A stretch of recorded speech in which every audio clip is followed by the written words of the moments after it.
오늘 함께 큐티할 본문 말라기 3장 7절에서 12절까지의 말씀입니다. 만군의 여호와가 이르노라. 너희 조상들의 날로부터 너희가 나의 규례를 떠나 지키지 아니하였도다. 그런즉 내게로 돌아오라. 그리하면 나도 너희에게로 돌아가리라 하였더니 너희가 이르기를 우리가 어떻게 하여야 돌아가리이까 하는도다. 사람이 어찌 하나님의 것을 도둑질하겠느냐. 그러나 너희는 나의 것을 도둑질하고도 말하기를 우리가 어떻게 주의 것을 도둑질하였나이까 하는도다. 이는 곧 11조와 봉헌물이라. 너희 곧 온 나라가 나의 것을 도둑질하였으므로 너희가 저주를 받았느니라. 만군의 여호와가 이르노라. 너희의 온전한 11조를 창고에 들여 나의 집에 양식이 있게 하고 그것으로 나를 시험하여 내가 하늘문을 열고 너희에게 복을 쌓을 곳이 없도록 붙지 아니하나 보라. 만군의 여호와가 이르노라. 내가 너희를 위하여 메뚜기를 금하여 너희 토지 소산을 먹어 없애지 못하게 하며 너희 밭에 포도나무 열매가 기한 전에 떨어지지 않게 하리니 너희 땅이 아름다워짐으로 모든 이방인들이 너희를 복되다 하리라. 만군의 여호와의 말이니라. 아멘. 우리가 이미 살펴본 것처럼 말라기 시대의 이스라엘 백성들의 문제는 자신들이 죄를 짓고 있으면서도 자신들이 정작 죄를 범하고 있다는 사실을 인지하지 못하고 있었다는 것입니다.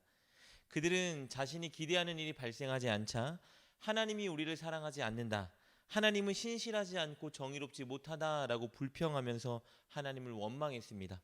그리고 결국 하나님의 말씀을 저버리고 죄를 짓는 자리에 섰습니다. 그리고 하나님과 선지자가 그 죄를 지적하자 그들은 하나님을 탓했습니다. 하나님이 우리를 사랑해 주지 않아서, 하나님이 우리를 돕지 않았기 때문에 이런 어려운 환경에 놓였게 됐고, 그래서 결국 그렇게 할 수밖에 없었다고 하나님 탓을 했습니다. 그래서 하나님은 어제 본문에서 이 땅에 반드시 메시아를 보내셔서 정의와 공의로 심판할 것이라고 선언하셨습니다. 어떠한 상황 속에서도 하나님을 신뢰하며 하나님의 말씀을 따르는 온전한 믿음을 가진 자들에게는 구원을 주시고, 반대로 상황에 흔들리며 하나님을 불신하고 죄를 짓는 자들에게는 심판을 주실 것을 선언하셨습니다. 그렇다면 이스라엘은 메시아가 오실 때 구원받는 자들일까요? 심판받는 자들일까요? 당연히 이렇게 가다가는 심판당할 것이 뻔했습니다. 그래서 오늘 본문에서 하나님은 그들에게 속히 회개하고 돌이키라고 권면하고 계십니다. 우리 7절 말씀입니다. 만군의 여호와가 이르노라. 너희 조상들의 날로부터 너희가 나의 규례를 떠나 지키지 아니하였도다. 그런즉 내게로 돌아오라. 그리하면 나도 너희에게로 돌아가리라 하였더니 너희가 이르기를 우리가 어떻게 하여야 돌아가리이까 하는도다.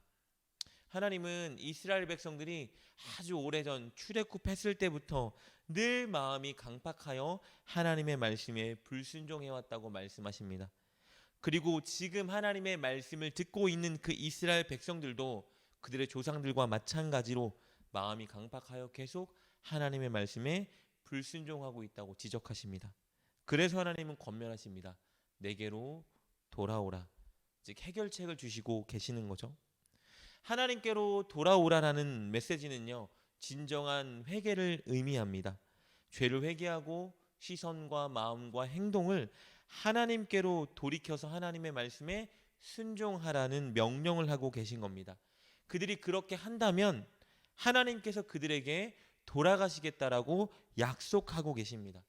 그런데 여기서 우리가 눈여겨봐야 할 것이 있습니다. 그들이 회개하면 하나님께서 그들에게 돌아가시겠다라고 말씀하신 이 말은 지금은 하나님께서 그들에게 돌아가 계시지 않다라는 의미겠죠.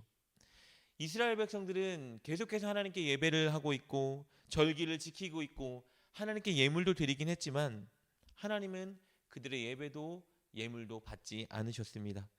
그들과 함께하지 않으셨고 그들을 돕지도 않으셨습니다.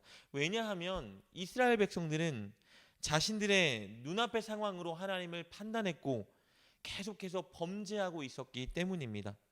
그렇기 때문에 그들의 죄악이 심해서 하나님은 그들과 함께할 수도 그들을 도울 수도 없었던 것입니다. 그러니 사실은 그들이 계속 겪고 있는 이 어려운 상황은 그들이 자초한 상황인 것입니다. 그들의 죄로 인해서 이 어려운 상황이 끊어지지 않고 계속되고 있었던 것이죠. 그러나 그럼에도 불구하고 하나님은 그들을 사랑하셨기 때문에 그들에게 회복의 길을 제시하고 있는 겁니다. 돌이켜라, 회개하라. 그러나 하나님의 이 권면에 그들은 이렇게 반문합니다. 우리가 어떻게 하여 돌아갈 수 있는데요? 하나님은 그들의 반문에 또 친절하게 응답해 주십니다. 왜냐하면 하나님의 본심은 그들의 회복이기 때문입니다. 우리 8절과 9절 말씀 보겠습니다.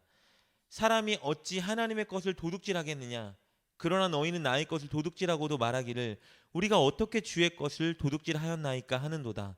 이는 곧 11조와 봉헌물이라. 너희 곧 온 나라가 나의 것을 도둑질하였으므로 너희가 저주를 받았느니라. 하나님의 답변은 11조와 봉헌물을 하나님께 드리라는 것이었습니다. 9절은 분명히 말해주고 있습니다. 그들이 11조와 봉헌물을 드리지 않기 때문에 그들이 저주를 받아 이 어려운 속에, 이 공경 속에 계속 처해 있는 것이라고 말씀하십니다. 그러니 회복하기 위해서는 11조와 봉헌을 드리면 된다라고 말씀하고 계시는 것이죠. 그런데 여기서 두 가지 의문점이 있습니다. 첫 번째 의문점은요, 그들이 왜 11조를 하지 않았을까? 이 질문이고요. 두 번째 의문점은 이것입니다. 하나님은 정말 그들이 11조를 드리지 않았기 때문에 그들을 외면하고 돕지 않은 것일까라는 의문입니다. 이 첫 번째 의문점에 대한 답변은 간단합니다. 그들이 하나님이 자신들이 기대한 것들 이루어지지 않는 것에 대해서 하나님께 점점 섭섭해졌고, 그리고 하나님의 성품을 점점 의심하기 시작했습니다. 그러다 보니 당연히 하나님에 대한 헌신, 하나님에 대한 사랑의 마음이 식을 수밖에 없었겠죠. 여러분, 마음이 식으면 가장 먼저 다치는 것은 지갑이겠죠. 그들의 물질적인 상황도 어려웠는데 게다가 하나님에 대해 섭섭한 마음, 하나님에 대한 의심이 점점 커지고 있으니 그들이 당연히 11조와 봉헌물 드리는 것을 줄이고 건너뛰고 외면하기 시작한 것입니다. 그래서 그들이 11조와 봉헌물을 하나님께 드리지 않은 것입니다. 두 번째 의문점에 대한 답변입니다. 하나님은 진짜 오직 11조를 드리지 않았기 때문에 그들을 돌아보지 않고 돕지 않으신 것일까요? 그렇진 않습니다. 이스라엘의 문제는요, 단순히 11조를 드리지 않은 것이 아닙니다. 그들의 문제는 전반적으로 그들 모두가 타락하고 범죄하고 있는 것이었습니다. 이방인들과 결혼하면서 그들의 가치관, 그들의 종교 행위를 따라갔죠. 그리고 하나님께 흠이 많은 제물을 드렸습니다. 그리고 남자들은 여자를 학대하고 아내를 버리기도 했고요. 특별히 말라기 3장 5절에 기록된 것처럼 모세 율법에서 그만 7가지 죄악들을 그들이 범하고 있었습니다. 그렇다면 왜 하나님께서 11조와 봉헌 드리는 것을 그들의 회개와 회복을 위한 해답으로 꼽으신 것일까? 그것은 하나님을 경외하고 의지하는 가시적인 행동이 바로 11조와 봉헌물을 드리는 것이었기 때문입니다. 여러분, 이스라엘이 이렇게 범죄한 가장 근원적인 이유는 그들이 하나님을 경외하지 않고 의지하지 않았기 때문입니다. 하나님을 경외하지 않았기 때문에 그들이 하나님께 흠이 많은 예물을 드렸고 각종 범죄를 지었던 것입니다. 하나님을 의지하지 않았기 때문에, 신뢰하지 못했기 때문에 어려운 형편 속에서 11조와 봉헌을 드릴 수 없었던 것이겠죠. 그러나 11조와 봉헌은요, 하나님이 모든 것의 주인이십니다. 모든 것의 주인인 하나님께서 은혜로 나에게 필요한 것들을 채워주셨습니다. 이렇게 인정하고 고백하는 행위입니다. 즉 11조와 봉헌은요, 하나님을 경외하고 의지하며 하나님이 베풀어 주신 은혜에 감사를 고백하는 행위인 것입니다. 이것이 가장 먼저 이스라엘에 회복되어야 이스라엘의 모든 문제를 바로잡을 수 있었습니다. 그래서 하나님은 당신을 향한 경외와 감사를 담은 11조와 봉헌물을 요구하셨던 것입니다. 그리고 그렇게 그들이 그것을 회복할 때에 10절부터 11절에 기록한 대로 복을 약속하신 겁니다. 그러나 오늘 본문을 통해서 오늘 살아가는 우리가 흔히 빠지고 있는 오해를 좀 붙잡았으면 좋겠습니다. 본문은요, 11조를 드리면, 헌금을 많이 하면 하나님께 물질적인 복을 반드시 받는다라는 메시지를 주는 본문이 아닙니다. 11조와 헌금은 하나님께 물질의 복을 많이 받을 수 있는 보증서가 결코 아닌 것을 명심해야 합니다. 11조와 헌금을 하나님께 드려야 하는 이유는 하나님이 모든 것의 주인이시고 하나님께서 내게 은혜로 필요한 것들을 채워주셨다는 고백인 것입니다. 즉 11조와 헌금은 하나님을 경외하고 의지한다는 고백이고 하나님의 은혜에 대한 반응인 것입니다. 이것이 있어야 죄를 멈추고 하나님을 신뢰하고 따를 수 있겠죠. 그렇기 때문에 11조와 봉헌물을 요구하는 것입니다. 우리는요, 복을 받기 위해 11조와 헌금을 드리는 것이 아니라 늘 하나님을 경외하는 마음, 의지하는 마음, 그리고 하나님이 베풀어 주신 은혜에 감사하는 마음으로 11조와 헌금을 드려야 하는 것입니다. 그렇게 할 때 하나님께서 우리의 인생을 책임져 주실 것입니다. 그리고 이 마음의 고백이 11조와 헌금을 드릴 때만 있어야 하는 것이 아니라 우리가 예배를 드릴 때에도, 우리가 삶의 현장에서 일상생활을 할 때에도 동일하게 일어나야 하는 것입니다.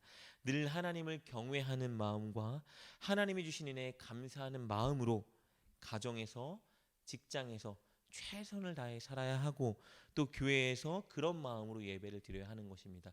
그리고 그런 마음으로 11조와 예물을 하나님께 드려야 하는 것이겠죠. 꼭 늘 하나님을 경외하는 마음, 주신 은혜에 감사하는 마음으로 하나님께 11조와 예물과 더불어 일상에 최선을 다해 살아가는 여러분 되실 수 있기를 주님의 이름으로 축복합니다. 기도하겠습니다. 천지 만물의 주인 되시며 우리의 공급자 되시는 하나님, 오늘도 우리에게 필요한 것들을 채워주신 은혜에 감사드립니다. 우리에게 늘 하나님을 경외하고 의지하며 베풀어 주신 은혜에 반응할 수 있는 믿음을 주옵소서. 그리하여 물질도 시간도 헌신과 노력도 늘 하나님께 기쁨으로 드리는 우리가 되게 하여 주옵소서. 예수님의 이름으로 기도드립니다. 아멘. 오늘 말씀을 통해 깨닫고 결단한 것은 무엇입니까? 그것을 붙들고 하나님께 기도합시다.